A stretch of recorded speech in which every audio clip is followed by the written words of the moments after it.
La détection de cette trace lumineuse dans le ciel vers 1 heure du matin dimanche par un réseau de caméras de surveillance du ciel constitue une première pour le projet Détection et observation des météores du Planétarium de Montréal créé en 2018. Un bénévole du Club d'astronomes amateurs de Sherbrooke s'est même rendu à Saint-Lucien, l'endroit où, selon lui, des fragments auraient pu tomber. Un citoyen l'a notamment contacté en raison d'une trace suspecte sur le toit de son garage.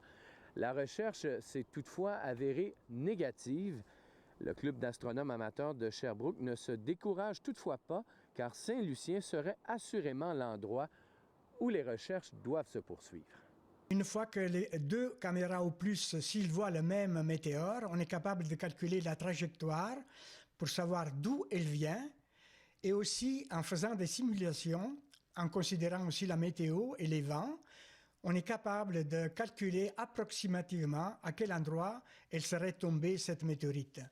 Les recherches se sont poursuivies mardi après-midi dans un secteur difficilement accessible à l'angle des 4e rangs et de la route des Rivières à Saint-Lucien grâce à l'aide d'un citoyen et de son véhicule tout-terrain. On l'écoute, suivi du bénévole Patrick Wickham. On aime ça aider les gens, puis ça attire un petit peu notre curiosité aussi. Une météorite, c'est pas tous les jours qu'on entend parler que ça tombe près de chez vous. Hein? On demanderait aux gens de Saint-Lucien de rechercher une masse qui aurait possiblement la taille entre 30 et 90 grammes, approximativement la grosseur d'une paume de main. Noir, fusion, une croûte de fusion, un impact qui serait inhabituel, un trou dans la neige au milieu de nulle part, qui n'a pas de traces de pas.